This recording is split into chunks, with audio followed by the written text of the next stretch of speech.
नमस्कार। बृहन मुंबई महानगर पालिका शिक्षण विभाग।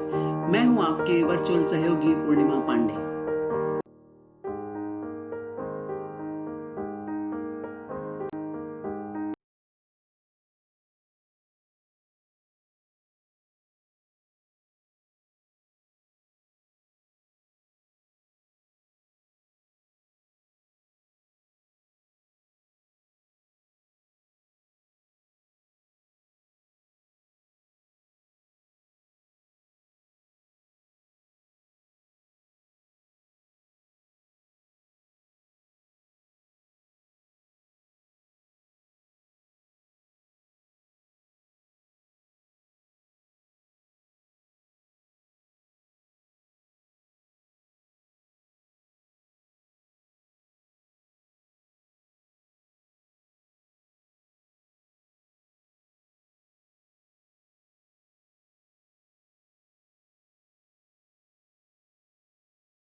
कक्षा 7वीं के भूगोल विषय के सत्र में मैं पूर्णिमा पांडे आप सभी को सादर आमंत्रित करती हूं।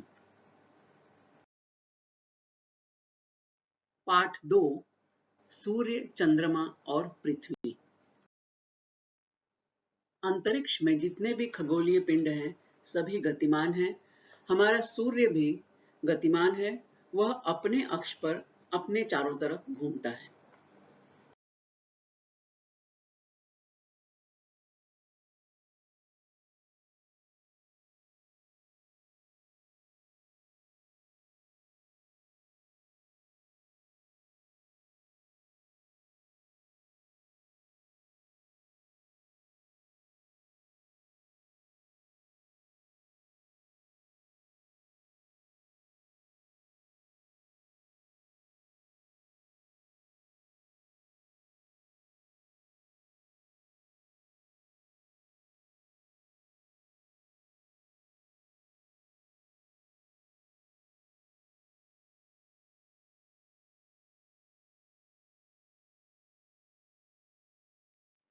जैसा हम देख रहे हैं, यह भौरा अपने ही अक्ष पर, अपने एक कील पर घूमते जा रहा है अपने चारों ओर।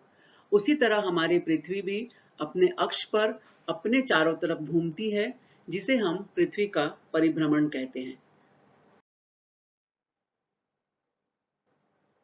पृथ्वी के परिभ्रमण के कारण दिन और रात होते हैं। जिस तरह पृथ्वी अपने अक्ष पर अपने चारों तरफ घूमती है, उसी तरह पृथ्वी सूर्य के चारों ओर भी परिक्रमा करती है। सूर्य के चारों ओर एक परिक्रमा पूरी करने में उसे लगभग 365 दिन लगते हैं और इस प्रक्रिया को हम पृथ्वी का परिक्रमण कहते हैं। पृथ्वी के परिभ्रमण के कारण दिन और रात होते हैं, तो पृथ्वी के परिक्रमण के कारण ऋतुएं होती हैं।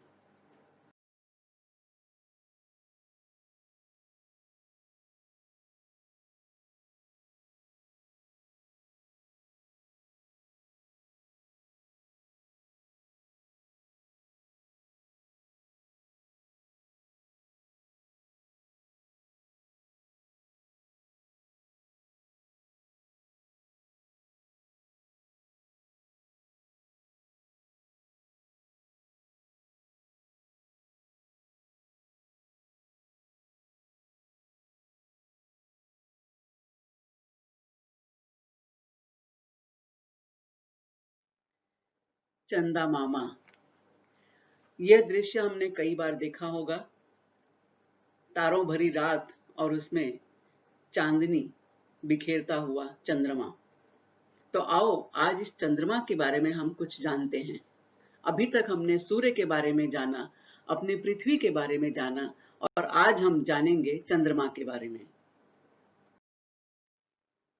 चंद्रमा पृथ्वी का एकमात्र उपग्रह है। यह सौर मंडल का 5वां सबसे विशाल प्राकृतिक उपग्रह है। जिस तरह से सूर्य की गति होती है, पृथ्वी की गति होती है, उसी तरह से चंद्रमा की भी गति होती है। उसी तरह से चंद्रमा भी गतिमान है। चंद्रमा की भी पृथ्वी के समान अक्षीय गति है और कक्षीय गति है। तो आओ जानते हैं क्या होती है अक्षीय गति और क्या है कक्षीय गति। यह है चंद्रमा की अक्षीय गति, अपने अक्ष पर अपने चारों तरफ घूमना। जिस तरह पृथ्वी अपने अक्ष पर अपने चारों तरफ घूमती है, उसी तरह चंद्रमा भी अपने अक्ष पर अपने चारों तरफ घूमता है और उसे यह परिभ्रमण करने में 27 दिन, लगभग 27 दिन लगते हैं।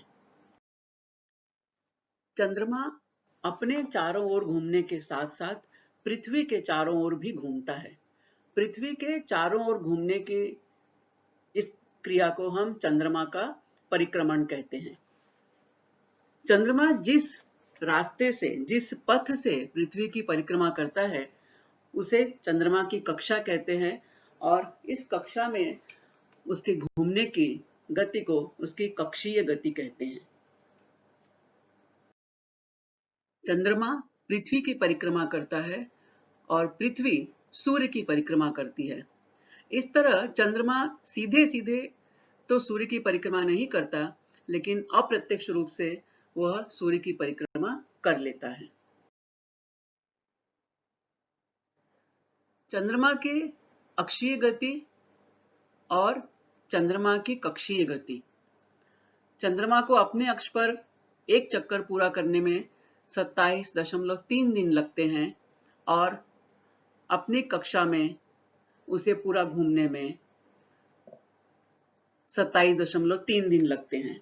यानी चंद्रमा की अक्षीय गति और कक्षीय गति दोनों एक समान है और यही कारण है कि चंद्रमा का एक ही हिस्सा या फेस हमेशा पृथ्वी की ओर रहता है। पृथ्वी की तरह चंद्रमा की परिक्रमण कक्षा भी लंबवृत्ताकार है। इसीलिए पृथ्वी और चंद्रमा के बीच की दूरी भी सर्वत्र एक समान नहीं होती। चंद्रमा की कक्षा पृथ्वी के समान ही लंबवृत्ताकार होने से पृथ्वी और चंद्रमा के बीच की दूरी हमेशा एक समान नहीं रहती। कभी चंद्रमा पृथ्वी के बहुत निकट होता है तो कभी चंद्रमा पृथ्वी से बहुत दूर होता है। पृथ्वी से बहुत ही दूर होने की स्थिति जो होती है उसे कहते हैं अपभू स्थिति। अपभू स्थिति में चंद्रमा की पृथ्वी से दूरी लगभग 4,07,000 किलोमीटर होती है और जब चंद्रमा पृथ्वी के सबसे अधिक नजदीक होता है तो उसे हम कहते हैं उपभू स्थिति और उपभू स्थिति में चंद्रमा की पृथ्वी से दूरी 3,56,000 किलोमीटर होती है। चंद्रमा की दो स्थितियों के बारे में हमने देखा, उपभू स्थिति और अपभू स्थिति। उपभू स्थिति जब चंद्रमा पृथ्वी के अधिक निकट होता है, अपभू स्थिति जब चंद्रमा पृथ्वी से अधिकाधिक दूर होता है। चंद्रमा सूर्य के प्रकाश से प्रकाशित होता है। चंद्रमा का अपना स्वयं कोई प्रकाश नहीं होता। चंद्रमा पर जब सूर्य की रोशनी पड़ती है तो उसी से वो चंद्रमा प्रकाशित होता है। हम जो चंद्रमा की चांदनी देखते हैं, वास्तव में वह सूर्य का प्रकाश ही होता है।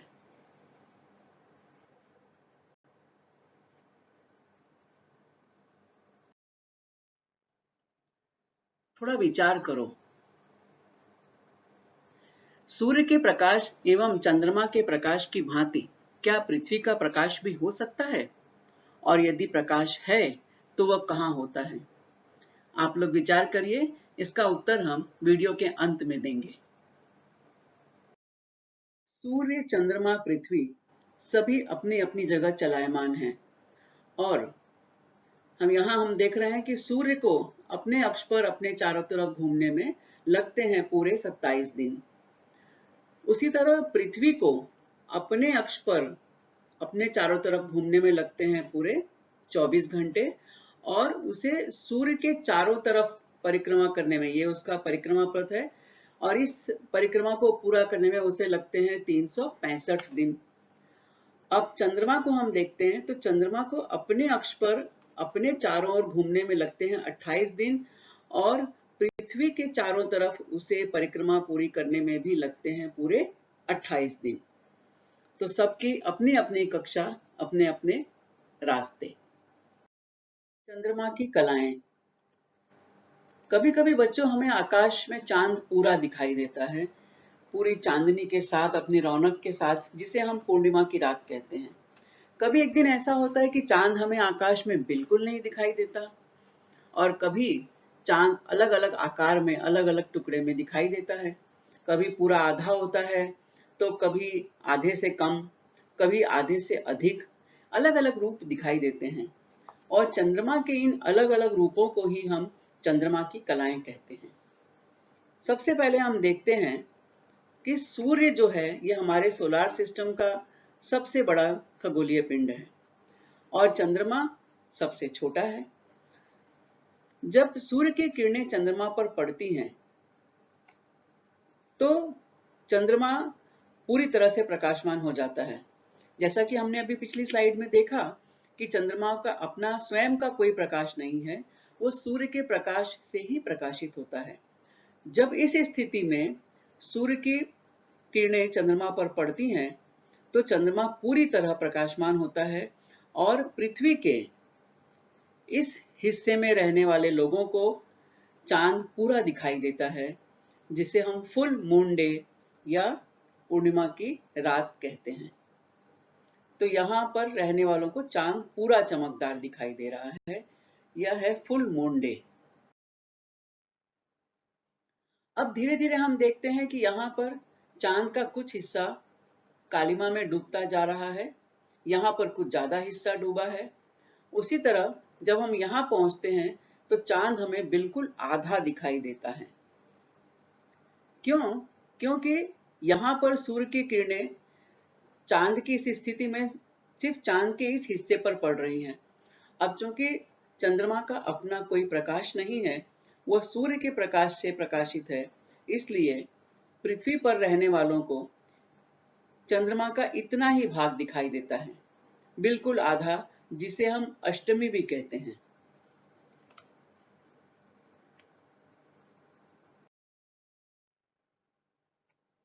अब इसके बाद हम देखते हैं, एक चंद्रमा चूंकि परिक्रमा कर रहा है, वह चलायमान है।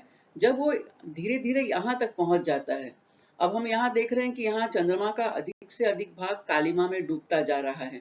मतलब चंद्रमा के इतने ही हिस्से पर सूर्य की रोशनी पड़ रही है। फिर यहाँ हम देख रहे हैं तो चंद्रमा के बहुत ज्यादा भाग काला होते जा रहा है, यानी चंद्रमा के थोड़े से हिस्से पर ही सूर्य की रोशनी पड़ रही है। यहाँ पर आने पर और हम देखते हैं कि चंद्रमा का बहुत ही पतला सा भाग प्रकाशित है, और हम जब यहाँ पहुंचते हैं तो हम देख रहे हैं कि चंद्रमा सूर्य और पृथ्वी के बीच में है। अब चूंकि चंद्रमा बहुत छोटा है, इसलिए सूर्य की किरणें इस पर नहीं पड़ती हैं, और पृथ्वी के इस भाग में रहने वाले लोगों को चंद्रमा बिल्कुल नहीं दिखाई देता, क्योंकि चंद्रमा का अपना कोई प्रकाश नहीं है। जब सूर्य की किरणें चंद्रमा पर बिल्कुल नहीं पड़ती, तो चंद्रमा हमें दिखाई नहीं देता, और इसे हम कहते हैं न्यू मून डे या अमावस्या। अब देखो, पृथ्वी पर यहाँ के जो लोग हैं, उन्हें चंद्रमा नहीं दिखाई दे रहा है, क्योंकि इस पर सूर्य की किरणें ही नहीं पड़ रही हैं। तो इस तरह से हम देखते हैं कि चंद्रमा के अलग अलग रूप, अलग अलग कलाएं उसकी अपनी स्थितियों के कारण होती हैं। अभी हमने चंद्रमा की कलाओं के बारे में जाना। हमारी पृथ्वी अपने अक्ष पर चारों तरफ घूमती हुई और सूर्य के परिक्रमा भी करती हुई, और हमारा चंद्रमा अपने अक्ष पर घूमते हुए पृथ्वी के चारों तरफ परिक्रमा करता हुआ, और चंद्रमा की अनेक कलाओं को हमने समझा। कभी चांद आधा, कभी पूरा, कभी बिल्कुल नहीं।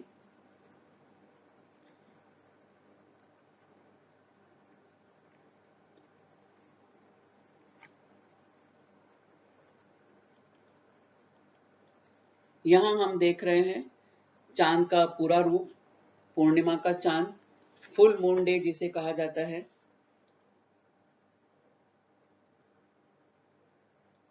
इसके बाद हम देख रहे हैं अष्टमी का चांद।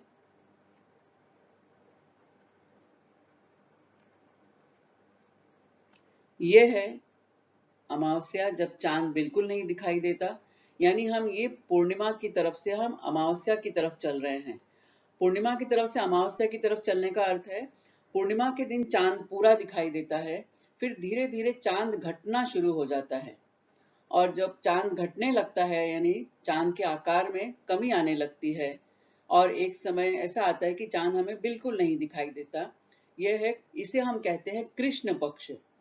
और उसके बाद चांद का हल्का हल्का हिस्सा, धीरे धीरे चांद बढ़ने लगता है, चांद का कुछ हिस्सा हमें दिखाई देने लगता है, क्रमशः चांद के आकार में बढ़ोतरी होती जाती है, और फिर यहाँ पर अष्टमी का चांद, उसके बाद हम आगे चलते हैं तो ये अगला चांद का अधिकाधिक हिस्सा प्रकाशित होते हुए, और फिर हम यहाँ पहुंच जाते हैं चांद जब पूरा प्रकाशित होता है, यानी अमावस्या से पूर्णिमा की तरफ।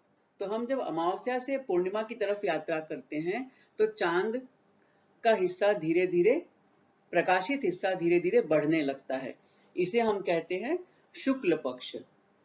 यानी अमावस्या से लेकर पूर्णिमा तक का सफर, जब चांद का प्रकाशित हिस्सा बढ़ने लगता है और पूर्णिमा के दिन चांद पूरा दिखाई देता है, तो उसे हम कहते हैं शुक्ल पक्ष।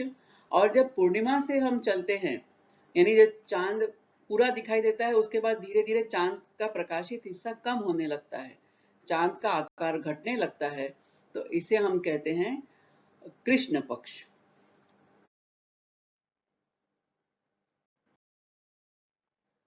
सूर्य की रोशनी पृथ्वी की अपनी परिक्रमा, अपना परिभ्रमण, और चंद्रमा का परिभ्रमण और परिक्रमण, यानी अपने अक्ष पर घूमते हुए पृथ्वी के चारों ओर परिक्रमा करना। अब जिस तरह से चंद्रमा की स्थिति होती है और सूर्य का प्रकाश उस पर पड़ता है, उसी के अनुसार चंद्रमा हमें घटता बढ़ता दिखाई देता है, और यही है चंद्रमा की कला। हम पृथ्वी के ऊपर से चंद्रमा की कलाएं देखते हैं, और ये चंद्रमा की कलाएं क्या है, तो चंद्रमा के प्रकाशित हिस्से, ये हिस्से चंद्रमा से परावर्तित होने वाले सूर्य प्रकाश के कारण हमें दिखाई देते हैं। जैसा कि हमने देखा कि चंद्रमा का स्वयं का कोई प्रकाश नहीं होता, लेकिन सूर्य की जो रोशनी चंद्रमा पर पड़ती है और जो हिस्सा, जितना प्रकाश परावर्तित होता है, उतना ही हमें चांद दिखाई देता है। तो पृथ्वी का परिक्रमण करते समय चंद्रमा पूर्णिमा के दिन सूर्य की विरुद्ध दिशा में होता है, और अमावस्या के दिन वह सूर्य और पृथ्वी के बीच होता है। शुक्ल और कृष्ण पक्ष की अष्टमी के दिन चंद्रमा, पृथ्वी और सूर्य, इनके बीच 90 अंश का कोण बनता है। यहां हम देख रहे हैं, यहां 90 अंश का कोण बन रहा है। चंद्रमा, ये पृथ्वी और ये सूर्य, इनके बीच यदि हम काल्पनिक रेखा खींचे तो ये 90 अंश का कोण बनता है, यानी समकोण बनता है। उस स्थिति में हमें चंद्रमा आधा ही दिखाई देता है। इसके बाद हम देख रहे हैं, अब चंद्रमा और सूर्य और पृथ्वी के बीच 180 अंश का कोण बन रहा है।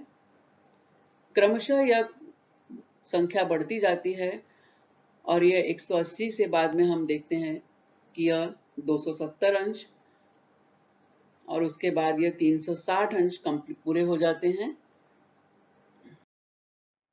तो चंद्रमा, पृथ्वी और सूर्य के बीच बनने वाले अलग अलग कोण कौन से हैं, तो कृष्ण पक्ष की अष्टमी, उस दिन चंद्रमा, पृथ्वी और सूर्य के बीच का जो कोण है वो 90 डिग्री होता है। शुक्ल पक्ष की अष्टमी के दिन चंद्रमा, पृथ्वी और सूर्य के बीच का कोण 90 डिग्री। अमावस्या के दिन चंद्रमा, पृथ्वी और सूर्य के बीच का कोण 180 अंश, और पूर्णिमा के दिन चंद्रमा, पृथ्वी और सूर्य के बीच का कोण 180 अंश। मिल गया हमारे प्रश्न का उत्तर। सूर्य के प्रकाश एवं चंद्रमा के प्रकाश की भांति पृथ्वी का प्रकाश भी होता है। यस, इसके पिछली स्लाइड में हमने पूछा था कि क्या सूर्य के प्रकाश एवं चंद्रमा के प्रकाश की तरह पृथ्वी भी प्रकाशित होती है, या पृथ्वी का प्रकाश भी होता है? तो बिल्कुल होता है बच्चों।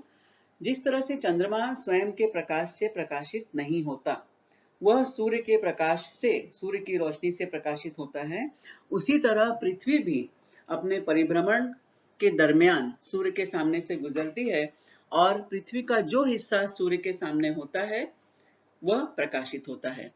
तो पृथ्वी के जिस भाग पर सूर्य का प्रकाश पड़ता है वह प्रकाशित होता है। तो बच्चों, इस पाठ में हमने सूर्य, चंद्रमा और पृथ्वी के बारे में और थोड़ी जानकारी प्राप्त की। अगले वीडियो में हम जानेंगे ग्रहण के बारे में, सूर्य ग्रहण और चंद्र ग्रहण। तो आपको यह वीडियो कैसा लगा? अपने सुझाव, अपनी प्रतिक्रिया कमेंट बॉक्स में अवश्य दें। आपकी प्रतिक्रिया की प्रतीक्षा रहेगी। तो मिलते हैं अगले वीडियो में ग्रहण के साथ, सूर्य ग्रहण और चंद्र ग्रहण के साथ।